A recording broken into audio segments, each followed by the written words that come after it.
Good morning to our listeners. Today is 6th of May 2021, and you're listening to the ASU Express Bulletin. Let's start with Paki, who will tell you about the COVID news. So for today's COVID-19 update, third wave inevitable, says center. 10 facts on center's COVID update. Phase 3 is inevitable given the high levels at which this virus is circulating. But it is not clear at what time scale this will occur. Dr. K. Vijay Raghavan said at the government briefing. Vaccines need to be updated and current surge in infections seems to be because of the Indian double mutant virus and the spread of UK variant flowed. Niti Aayog member and chief of National Expert Group on the vaccines, VK Paul said. If anything more is required, those options are always being discussed. There is already a guideline to states to impose restrictions to suppress the chain of transmission. India accounted for nearly half of the cases reported worldwide last week, WHO said on Wednesday. Daily infections rose by 3.82 lakh on Wednesday. Health Ministry data showed even though testing has slowed in many areas. Hospitals are scrambling for beds and oxygen as they desperately battle the deadly surge in infections, which morgues and crematoriums struggle to deal with seemingly unstoppable flow of bodies. Medical experts say India's actual figures could be 5 to 10 times the official tallies.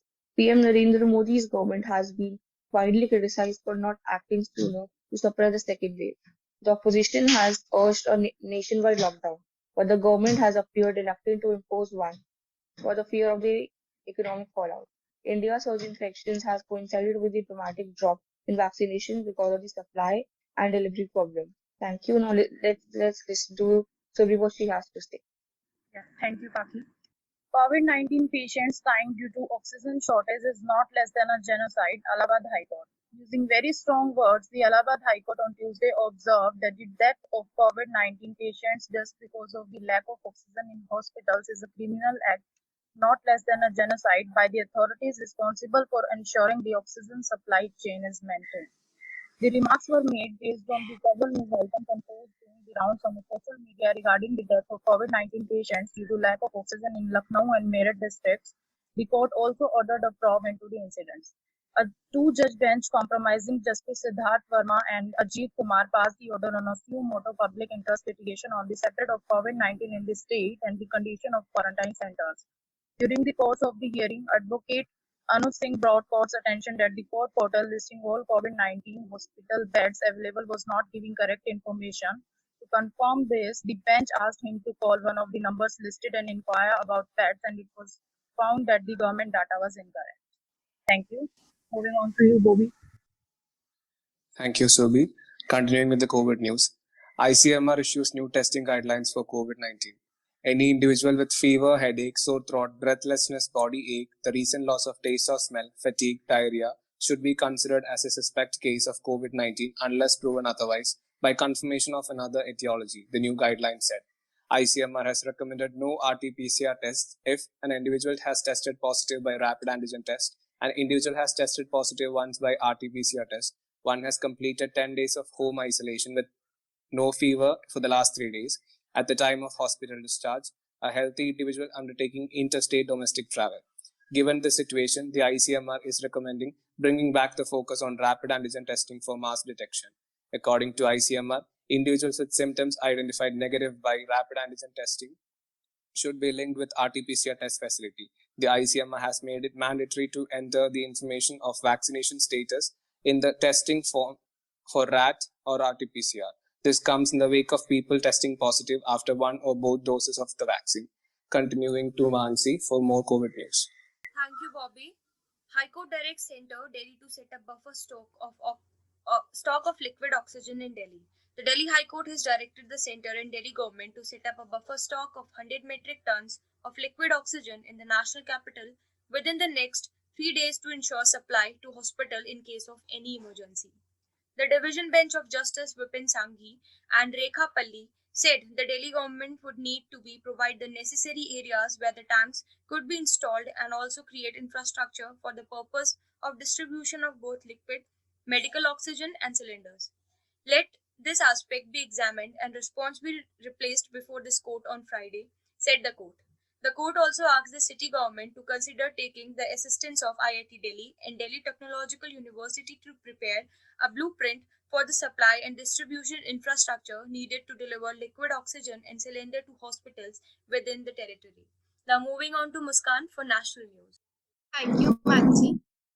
Grieving daughter jumps on father's body during COVID cremation in Rajasthan. In a tragic incident, a 34-year-old woman sustained severe burns in Barmer, Rajasthan, after she jumped on the funeral pyre of her father during his cremation. Her father had died after contracting COVID-19, police said. Damodar Das Sharda, 73, died at a hospital in Rajasthan's Barmer district on Tuesday due to COVID-19, they said. While Sharda was being cremated, the youngest of his three daughters, Chandra Sharda, suddenly jumped on the pyre. The police told news agency Press Trust of India, adding that although she was pulled out of it by people around, she sustained around 70% burn injuries. She was taken to a hospital nearby and later referred to a hospital in Jodhpur for treatment, they told Press Trust of India. The police officer said the youngest daughter has insisted to go for the crematorium for the last rites. Updates. Thank you, Muskan. Following with another headline of today's national news, External Affairs Minister S. J. Shankar, in an exclusive interview with ANI, advised Indian missions amid COVID that there was a need to filter noise and focus on addressing the medical requirements that will help deal with the virus. He has said that his message to Indian missions is to focus on the very serious situation back home, just like government is focused on addressing the pandemic single-mindedly, and to not get distracted by debate surrounding the surge of COVID-19 cases in the country. I have embassies who are working with shipping lines, airlines with different countries creating hubs. You know how big the oxygen challenge is. So we are getting liquid medical oxygen, we are getting cryogenic tankers, we are getting oxygen tanks, oxygen cylinders. You have to locate them, organize them, and you see support is flying in from other countries. All of that requires coordination, Jay Shankar said. Thank you. And next up, we have Rashi for city news updates. Thank you, Sunil. Now it's time for City News. Vaccinating journalists top priority. Separate centers to be set up. Yogi Adityanath. Chief Minister Yogi Adityanath on Tuesday said journalists and their families would receive special consideration and priority in the COVID-19 vaccination, and separate vaccination centers would be set up for them. Adityanath said the state government recognizes journalists' efforts to cover the pandemic by putting their lives at risk daily. He instructed officials to ensure every journalist gets vaccinated. If required, go to their workplaces and administer free vaccination.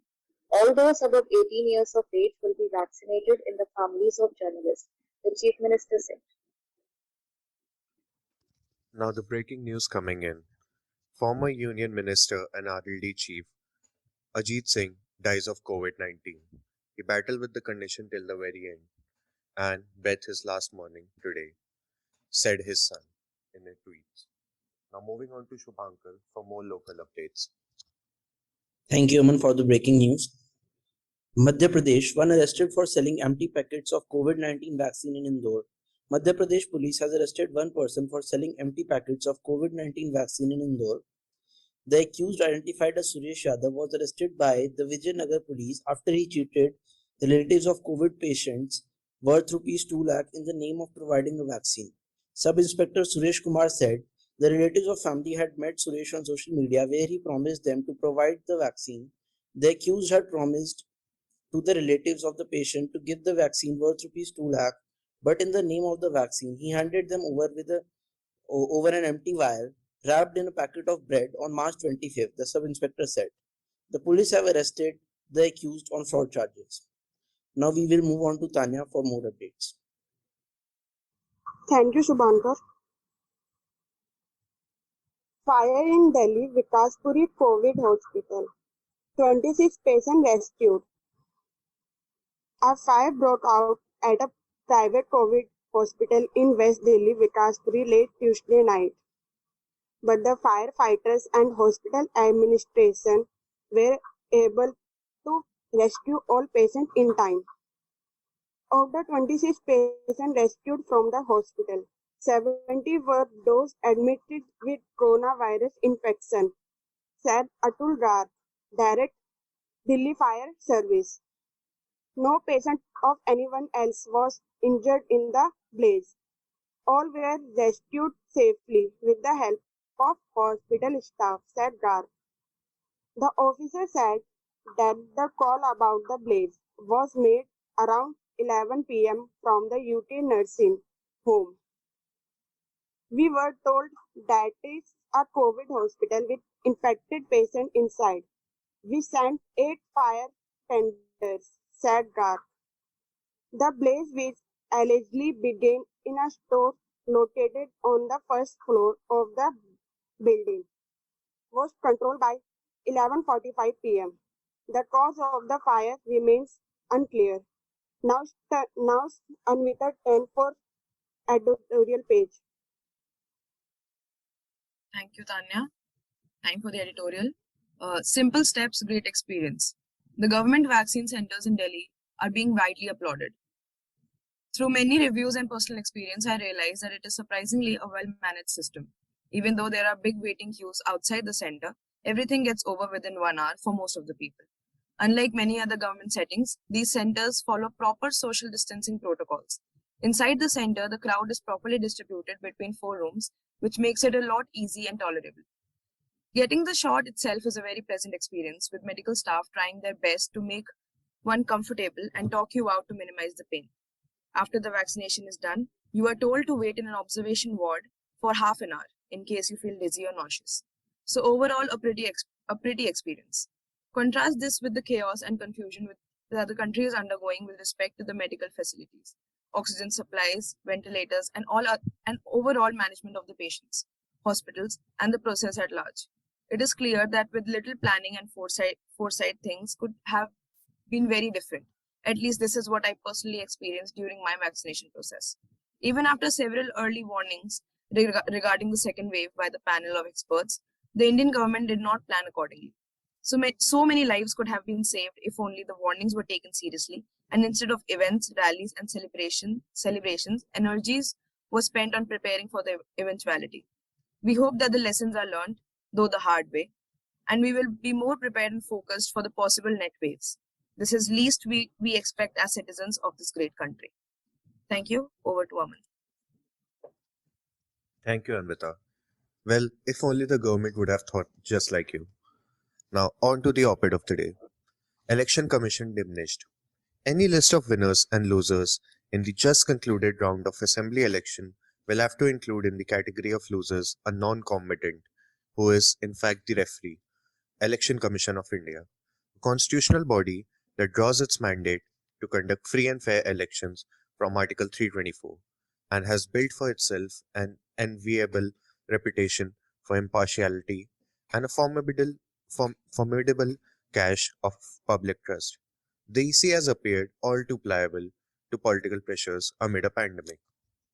In the poll aftermath, it continues to let itself down by approaching the Supreme Court with a special leave petition against the oral and sharply critical observation by the Madras High Court about its superintendence of the election.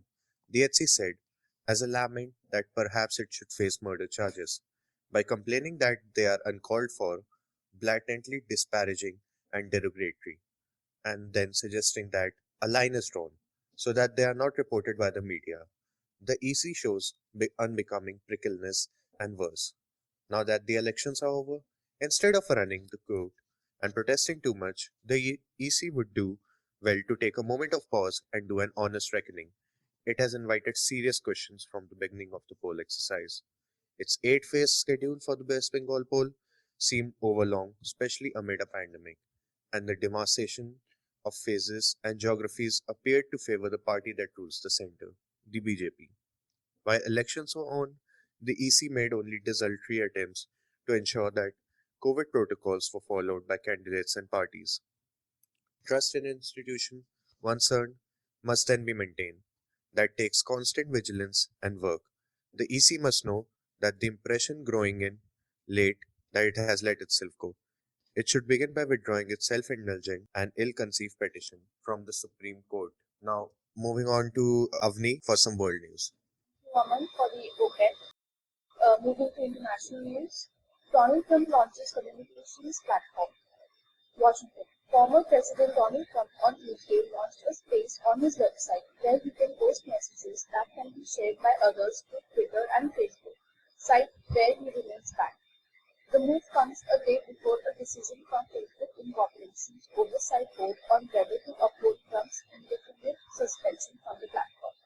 Trump was barred from a slew of social media platforms following the deadly January 6 storming of the US Capitol by his supporters. Trump's senior advisor Jason Miller said in a tweet that this collection of posts was not the social media platform that Trump has plans to launch. We'll have additional information coming on that front in the very near future. The site, which was first reported by Fox News, is plucked from the desk of Donald J. Trump and contains posts from Trump that can be shared and liked. A source familiar with the matter said it was built by Campaign Nucleus, the digital service company created by Trump's former campaign manager, Brad Parscale. Facebook did not immediately respond to a request for comment on how it would treat posts shared from the news space. Twitter, which Trump used heavily and where he had 88 million followers, has said its ban on him is permanent, even if he runs for office again. Alphabet Incorporation's YouTube has said it will restore Trump's channel when it decides the risk of violence has decreased. That's all for the international news. Now moving to the heading for more updates. Thank you, Avni. Now let's hear it from Joe Biden. US is helping India significantly, says Joe Biden. Joe Biden said by July 4, the US is going to send 10% of AstraZeneca vaccines to other countries. Washington. The US is helping India significantly in its fights against the second wave of COVID-19 by sending its material and machine parts. So far, 6 air shipments funded by the United States Agency for International Development, USAID, have departed for India from US. These flights include health supplies, oxygen cylinders, N95 masks, and medicines. We are helping India significantly, says Joe Biden. I spoke to Prime Minister Narendra Modi. What he needs most is the material and the parts to be able to have his machines that can make the vaccines work. We are sending him that. AstraZeneca vaccine is being used around the world, but has not been approved for the use in the US. There are a lot of components that the Indian government has expressed a vital need for. More flights are on the way, with total existence expected to exceed 100 million US dollars. In terms of oxygen support, which is a big component of what they need right now, we are talking about oxygen cylinders. So the US aid delivered approximately 1,500 cylinders that will remain in India and can repeatedly be refilled at local supply centers. Thank you, and now I hand over to Srishti. Thank you, Daria. Moving on. Myanmar announces ban on satellite TV as security threat. Myanmar's junta-controlled media announced a ban on satellite television receivers on Tuesday, saying outsider broadcasts threaten national security and also threaten to jail anyone caught violating the measure. While mobile internet access largely cut off in a bid to quell the anti-junta protests in February coup, Myanmar has increasingly appeared headed back to the state of isolation that preceded a decade of democratic reforms. Illegal media outlets are broadcasting news that encourages those who commit treason, they said. In the face of widespread opposition, the junta has struggled to impose order since overthrowing elected leader Aung San Suu Kyi and ending an unsteady transition to democracy. The junta said it had to seize power because its complaints of fraud in a November election won by Suu Kyi's party were not addressed by an election commission that deemed the vote fair. Now, I'd like Snigdha to go forward with today's cartoon. Thank you, Srishti. Now it's time for the cartoon of the day. Amid a surge in coronavirus infections in the country, opposition leaders hit out at the Modi government over its handling of the pandemic, alleging its failed policies led to a second wave of the COVID-19 pandemic in India. Over to Harish for some business news. Thank you, Snigdha, for presenting the cartoon of the day. Now let's move on to the financial news of the day. RBI says loan moratorium for small borrowers. See who qualifies. The Reserve Bank of India reopened its one-time loan restructuring plan for individuals and small businesses affected by the state-wise lockdowns. Individuals, small business and micro, small and medium enterprises (MSMEs) having exposure of up to 25 crore who did not avail restructuring earlier and where loans were classified as standard as on 31st March 2021 will be eligible for loan restructuring in the second round. Restructuring under the proposed framework may be invoked up to September 30 and shall have to be implemented within 90 days thereafter, Mr. Das said. In a separate development, the RBI governor said the central bank will provide a term liquidity facility of 50,000 crore to ease access of funds for emergency medical services. Thank you. Now let's move on to Arush for the sports bulletin.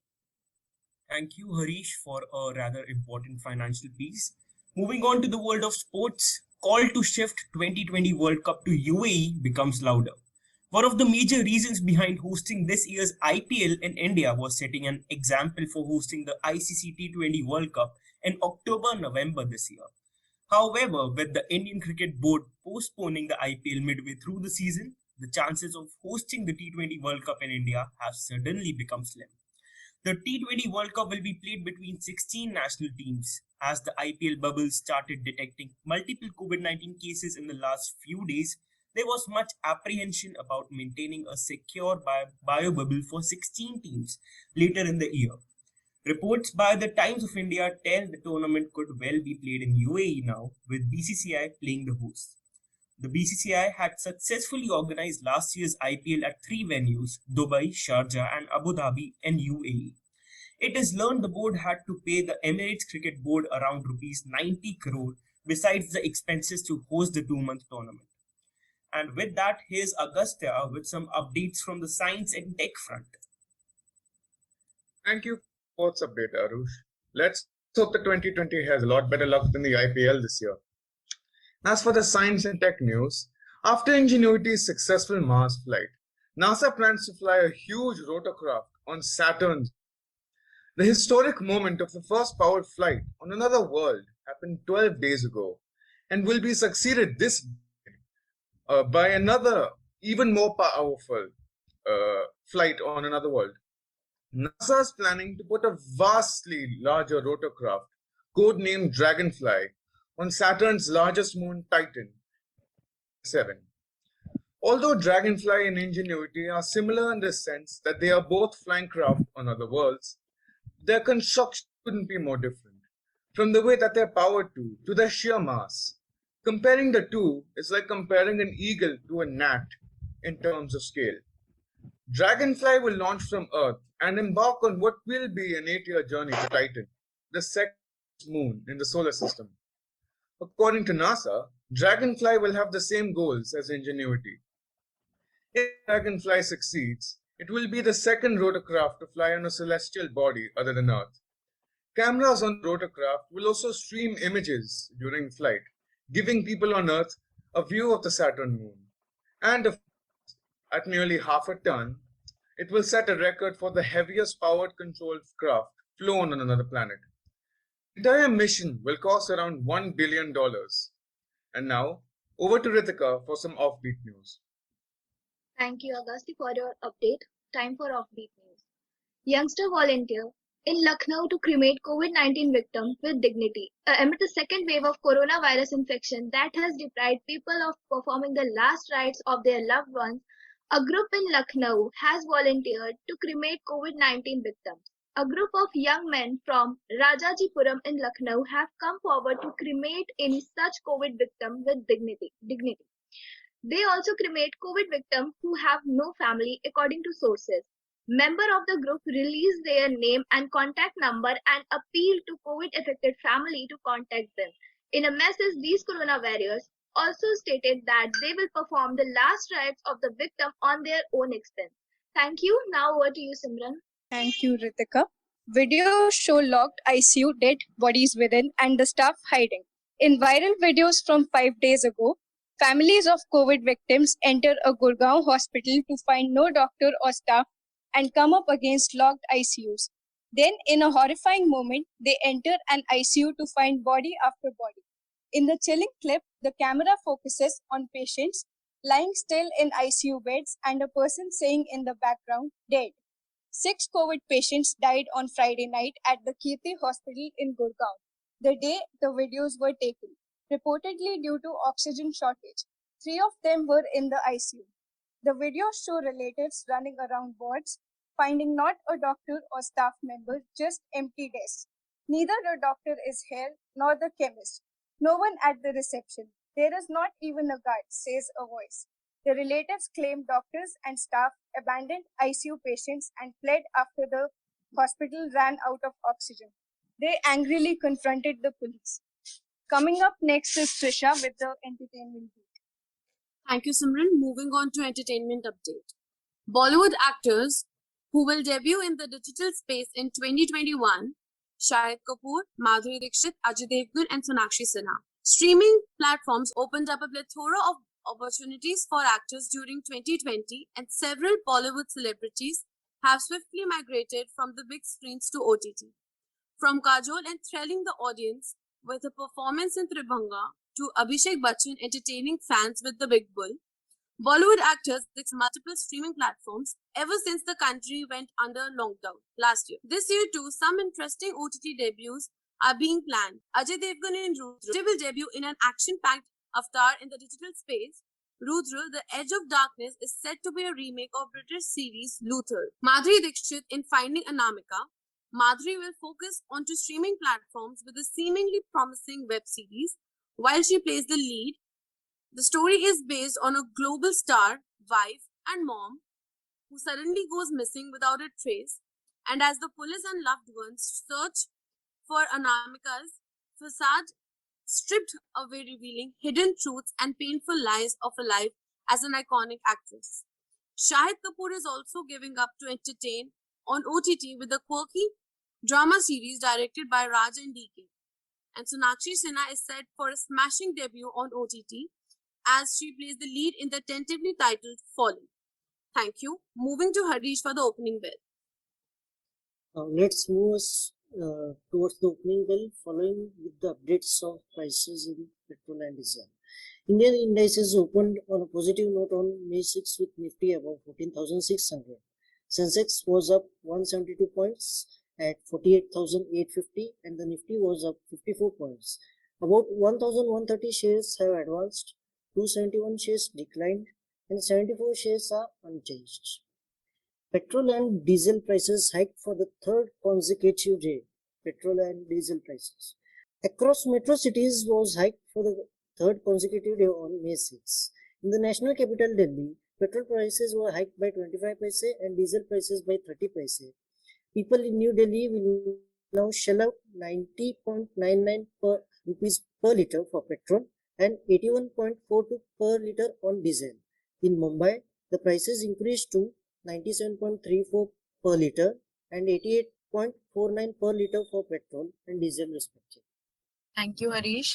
And thank you to our listeners. We'll meet you tomorrow at the same time, same place. Till then, stay safe. Take care. Thank you.